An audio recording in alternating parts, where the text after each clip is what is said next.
1절 다윗이 노베 가서 제사장 아히멜렉에게 이르니 아히멜렉이 떨며 다윗을 영접하여 그에게 이르되 어찌하여 내가 홀로 있고 함께하는 자가 아무도 없느냐 하니 6절 제사장이 그 거룩한 떡을 주었으니 거기는 진설병 곧 여호와 앞에서 물려낸 떡밖에 없었음이라. 이 떡은 더운 떡을 드리는 날에 물려낸 것이더라.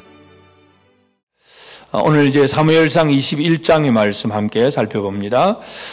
결국은 이제 하나님께서 다윗을 왕으로 세워가시는 과정 속에 그날 쉽게 그 왕이 되어지지 않고 사울이 다윗을 죽이려고 하는 그런 일들이 지속되는 가운데서 다윗은 그 위험을 피하기 위해서 첫 번째는 사무엘에게로 도망을 합니다. 그 다음에는 우리가 20장에 살펴본 대로 친구 그리고 왕자 요나단과 의논을 합니다. 세 번째는 이제 사울이 자기를 죽이려고 한다는 사실을 확실히 이제 요나단에게 이제 알고 나서는 세 번째는 이제 제사장 아히멜렉에게로 갑니다.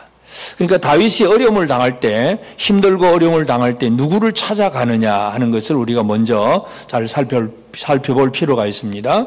우리가 또 우리 믿음의 사람들도 다 마찬가지입니다. 우리가 여러 가지 세상을 살다 보면 어떤 어려운 일이 생깁니다. 힘든 일이 생기면 과연 나는 누구를 제일 먼저 찾아갈까? 여러분 스스로 한번 생각해 보시기 바랍니다. 뭔가 사업의 문제, 질병의 문제, 또 자녀 문제, 또 친구 문제, 하여튼 어떤 문제가 생길 때마다 나는 누구를 찾아가서 의지하거나 의논하거나 그의 도움을 요청하는가? 결국 다윗이 찾아갔던 사무엘이나 요나단이나 또 제사장이 아히멜렉이나 전부 이 다윗이 찾아가는 사람들의 특징은 하나님의 사람들입니다. 사무엘은 두말할 것도 없고 요나단도 믿음의 사람이었고 비록 사울 왕의 아들이기는 하지만 이 믿음을 가지고 이스라엘을 구원하는 그런 믿음의 하나님을 아는 사람이었고 그리고 이제 영적으로 또 어떤 직분상으로도 하나님의 일을 하고 있는 제사장 아히멜렉. 그래서 다윗이 찾아가는 사람들의 특징과 내가 힘들고 어려운 일을 만날 때마다 찾아가는 사람은 대상은 누구인가? 오늘 이 아침 우리는 먼저 그것을 한번 살펴볼 필요가 있습니다. 다윗은 지금 사울을 피해서 지금 도망을 가고 이제 본격적으로 망명 생활이 시작이 됩니다. 광야의 생활이 시작이 됩니다.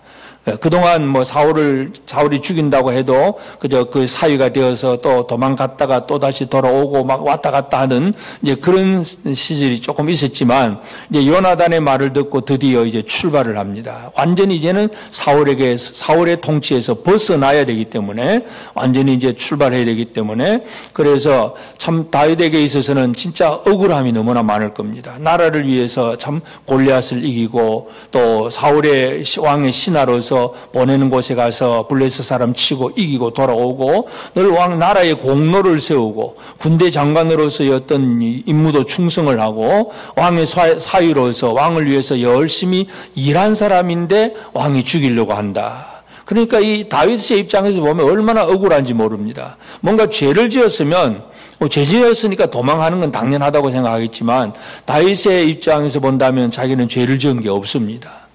진짜 충성하고 나라를 위해서 열심히 일했는데 왕이 죽이려고 하니까 얼마나 억울하겠습니까?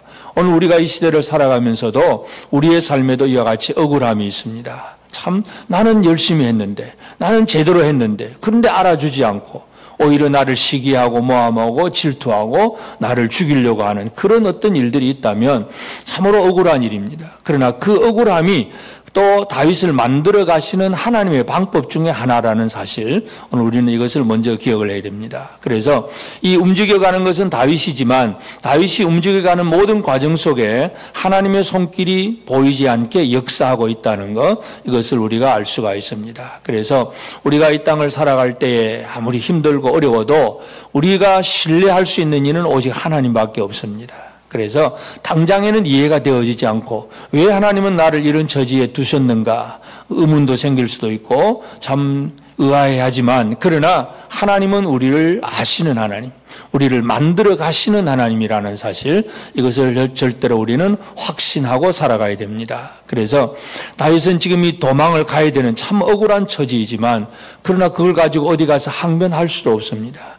그래서 이제 사무엘을 찾고 요나단을 찾고 이제 이 아히멜렉을 찾아왔습니다. 이 노베 가서 제사장 아히멜렉을 찾았다는 것은 이 노비 이제 아마 실로의 성막은 아마 이제 없어져 버렸고 그 성막이 이 노브로 와 있는 것 같습니다. 언약궤는 기란 야림에 들어가 있지만 성막은 이제 따로 옮겨져서 이 노브 아히멜렉이 있는 이곳에 와서 성막이 세워진 것 같고, 그러니까 그 성막 안에 노베는 지금 다윗이 찾아왔지만 또 한 사람도 또 등장을 하는데 7절에 보면 이 에돔 사람 도액이라고 하는 사람도 이 여호와 앞에 있었더라. 그러니까 성막에 뭔가 문제가 생기면 사람들이 자기 문제를 가지고 성막에 옵니다. 그래서 다윗도 오고 또 에돔 사람 도액도 옵니다. 교회 와서 뭐 기도도 하고 뭔가 하기는 합니다.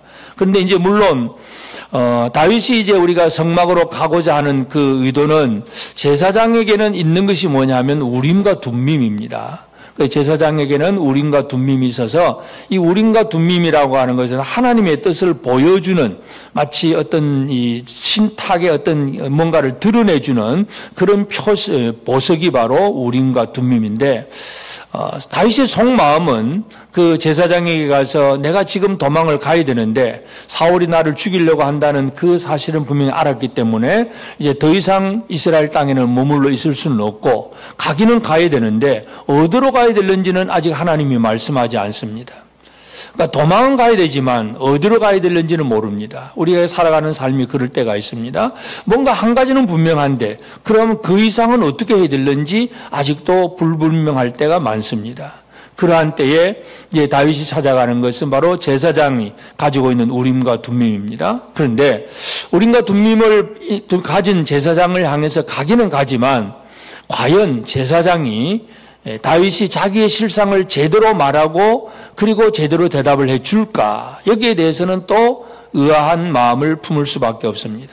왜냐하면 제사장이 사울왕에게 충성하고 있다면, 제사장이 사울 편이라면 다윗이 가면 오히려 바로 고발당하고 바로 체포당할 수도 있습니다. 그러니 참 우리나라도 뭐 그렇잖아요. 뭐 정치가 또 사법부가 막 나는 상권 분립이다 하는 뭐 이론은 그렇지만 늘 어떤 권력자에게 빌붙어서 그냥 그 권력자를 바라보면서 판사도 판결도 이상하게 하는 그런 일이 있을 수도 있고 제사장도 그런 생각을 할 수도 있기 때문에 다윗은 가면서도 결국은 묻지를 못합니다. 오히려 거짓말을 합니다. 속여서 얘기를 합니다. 어떻게 왔느냐. 이 아히멜렉이 다윗은 잘 알고 있기 때문에 어떻게 혼자 왔느냐. 놀라서 물어보니까 내가 왕의 명령으로 비밀 어떤 임무를 맡아서 왔다. 그런데 너무 급히 오므로 그래서 가지고 준비해온 것이 없다. 내가 있는 동료는 저 옆에 좀 숨어 있고 나 혼자 지금 왔다. 그러면서 떡 첫째 먹는 거, 떡 한 5덩이 있으면 좀 달라. 떡을 구워 요구합니다. 그러니까 우림과 둠밈을 통해서 하나님의 뜻을 구하려고 그 본래 목적은 그것을 우리는 이해할 수 있지만 그러나 또 실제적으로 또 다윗이 이제 바로 들에 있다가 요나단과 헤어지고 바로 왔기 때문에 먹을 것이 준비되어 있지 않는 것도 사실이기도 합니다. 그래서 떡을 구합니다. 그러니까 또 제사장이 내가 일상적으로 먹을 수 있는 항용 떡은 없지만 그러나 이 성소에다가 매일 안식일마다 진설을 하고 다음 안식일 날 그래 새로운 떡을 진설을 하고 그 일주일 진설된 떡은 이제 물려내고 그 물려낸 떡은 제사장들만이 먹습니다. 이것이 율법입니다. 그래서 물려낸 이 떡밖에 없다. 이건 제사장들만이 먹는 거야. 그 얘기입니다. 그러니까 또 이제 아히멜렉이 그래도 조금 아직 다윗의 정체를 정확하게 모르는 상태에서 너무나 또 이제 다윗의 처지가 다급한 것 같고 또 그렇게 왕의 명령을 이행하러 간다고 말을 하니까 그러면 내가 다른 떡 없고 이거밖에 없지만 그러면 너와 그 소년들이 부정하지 않으면 여자를 가까이 하지 않고 부정하지 않으면 이 떡을 먹게 하겠다 그런 얘기를 합니다. 그래서 다윗이 우리가 이미 집을 떠난 지 사흘 동안이고 그냥 아무것도 하지 못했다 했을 때 그러면 주겠다 해서 떡 5덩이를 줍니다. 물론 이제 이 떡을 준다는 얘기는 결국 신약 성경에 예수님께서 이 사건을 얘기를 합니다. 그래서 제자들이 이 안식일 날 그 밀밭을 보리 이삭을 잘라서 먹는 그런 사건, 바리새인들이 왜 안식일을 범하느냐 하는 그런 질문을 할 때에 예수님이 다윗 얘기를 하면서 그가 그렇게 먹어도 그건 율법을 어긴 게 아니었다, 그런 얘기를 해줍니다. 다시 말해서 다윗의 이 행동을 나중에 예수 그리스도께서 정당화시켜 주시는 거예요. 그래서 율법의 기준으로 보면 절대로 먹을 수 없습니다. 다윗이 떡이 없어집니다. 그러나 하나님은 또 이 자비를 베풀어서 그래도 먹을 양식은 또 공급하신다는 것, 이걸 알 수가 있고, 그 다음에 또 다윗은 아히멜렉에게 여기 또 무기, 칼은 없느냐 물어봅니다. 결국 양식과 무기 두 가지를 얻고 지금 떠나는 다윗입니다. 그러니까 이제 제사장이 저 뒤에 에봇 뒤에 보면 네가 죽였던 골리앗의 칼이 하나 있다, 그 외에는 다른 것 없다. 그러니까 다윗이 그것을 달라고 해서 떠납니다. 이 다윗이 이제 그 사울을 피해서 도망을 하면서 그 대제사장에게 가서 하나님의 뜻을 묻지는 못합니다. 그러나 그냥 어떤 상황 속에서 구하는 거, 그냥 양식과 무기를 구해서 떠나는 것.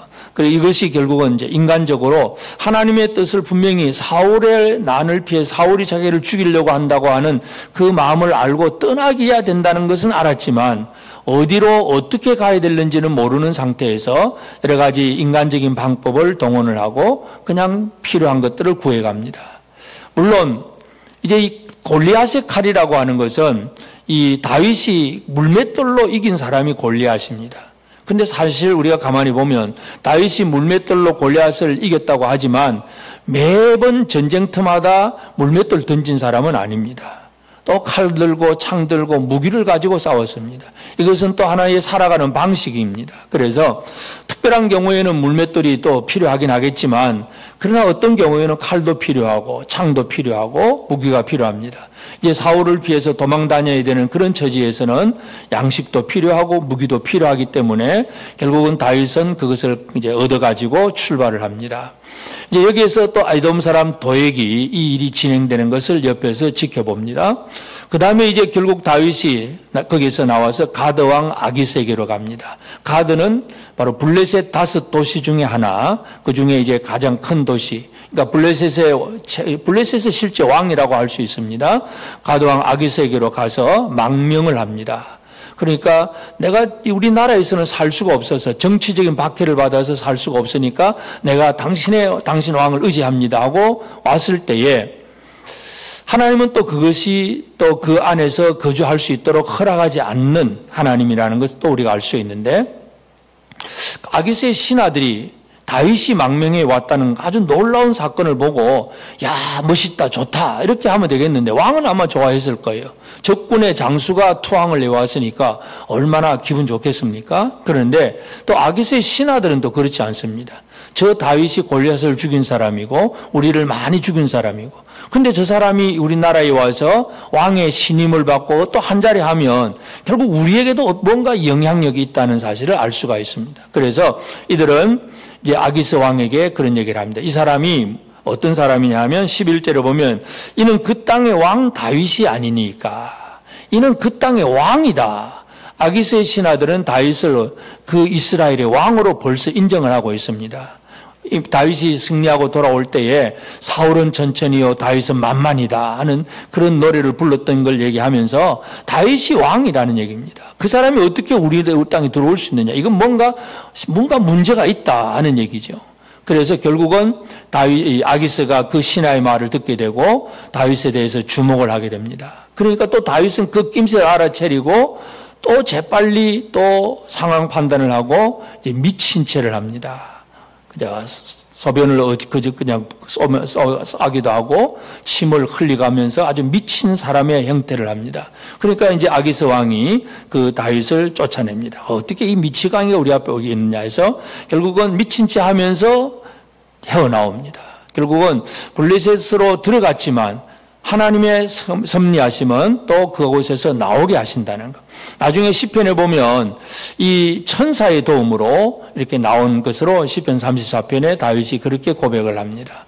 그래서 오늘 우리가 이 사무엘상 21장을 통해서 하나님께서 다윗을 만들어 가시는 과정 속에 여러 가지 우리가 생각해야 될 것. 첫째는 하나님은 어떤 때는 뜻을 분명히 보여주긴 하지만 또 어떤 경우에는 정확하지 않을 때가 있습니다. 그래서 사람들이 스스로 알아서 판단을 하고 행동해야 할 때가 있습니다. 그러니까 다윗에게 하나님께서 야 너는 이제 사울을 피해서 어디로 가서 숨고 어디로 가라 이렇게 지시해 주면 너무나 쉽겠는데 그냥 사울이 죽인다고 하는 그 말만 해 주시지 그 다음 아무 말이 없어요. 그러니까 다윗은 제사장을 찾아내고 떡도 구하고 무기도 구하고 하여튼 인간이 수단 방법을 연구할 수 있는 대로 다 동원을 합니다. 그리고 그것이 비록 율법을 어기는 규정이라 할지라도 하나님은 또 그것을 예수 그리스도를 통해서 정당화시켜 주신다는 것. 그러니까 우리가 살아가는 삶에 있어서 하나님께서 분명하게 보여주시지 않는 일들이 있다고 하더라도 하나님은 우리가 생각하는 수단과 방법이 진짜 악한 행동이 아니라면 어느 정도는 허용하신다는 것도 우리가 알 수 있고 그래서 골리앗이 칼을 가져가고 뭔가 방법을 연구하는 것이 뭔가 인간적이고 또 신앙적이지 않은 것 같지만 그래도 하나님은 그것까지는 참아주십니다. 그러나 그가 블레셋 왕에게로 들어갔을 때는 나오게 하십니다. 그래서 하나님의 인도하심의 손길을 우리는 이해해야 되고 두 번째는 늘 우리를 노리는 에돔 사람 도액이라고 하는 존재를 절대로 무시해서는 안 됩니다. 이제 이 도액 때문에 나중에 제사장이 다 죽습니다. 그래서 우리가 살아가는 믿음의 길에는 늘 우리를 노려보고 있는 존재가 있다는 것. 이 사탄의 존재, 참소하는 자가 있다는 사실 절대로 잊어버려서는 안 됩니다. 그래서 하나님을 신뢰하는 믿음, 이 믿음이 변치 않아야 됩니다. 그래서 나는 문제가 생기면 누구에게로 가는가 다시 한번 기억하면서 우리는 그래도 다윗은 사무엘을 찾고 요나단을 찾고 제사장을 찾아갔습니다. 그냥 일반적인 어떤 사람, 자기 참모들을 찾고 이런 얘기가 아니라 그래도 믿음의 사람, 하나님의 사람을 찾았다는 거 다시 한번 기억하면서 오늘 우리가 살아가는 세상 속에서 우리에게도 어떤 문제가 발생할 때마다 우리가 기도하면서 누구와 의논하느냐? 믿음의 사람과 의논하시고 하나님의 사람과 함께하고 그러면서 하나님 앞에 뜻을 구하고 그래서 또 그것이 또 쉽지 않을 때에 인간적인 방법을 할 수도 있긴 하겠지만 그래도 하나님은 끝까지 지켜주신다는 하나님께 대한 확신을 품고 또 우리를 노리고 있는 이 사탄의 존재를 절대로 잊어버리지 않으면서 담대하게 지혜롭게 살아가는 복된 성도들의 삶이 꼭 되어지기를 주의 이름으로 축복합니다. 이제 오늘 받은 말씀으로 함께 기도하겠습니다. 곤란을 당한 다윗이 사무엘과 요나단과 제사장 아히멜렉 같은 하나님의 사람을 찾듯이 내 주변에 하나님의 사람이 있어서 늘 그들과 함께하는 삶을 살게 하옵소서. 나의 연약함을 아시고 허물을 덮으시며 길을 인도하시는 하나님을 신뢰하며 당장에 나아갈 길이 보이지 않을 때 바른 길로 나아갈 수 있도록 성령으로 충만하게 하옵소서.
이제 개인의 기도 제목을 가지고 하나님 앞에 기도하시기 바랍니다.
수고하셨습니다.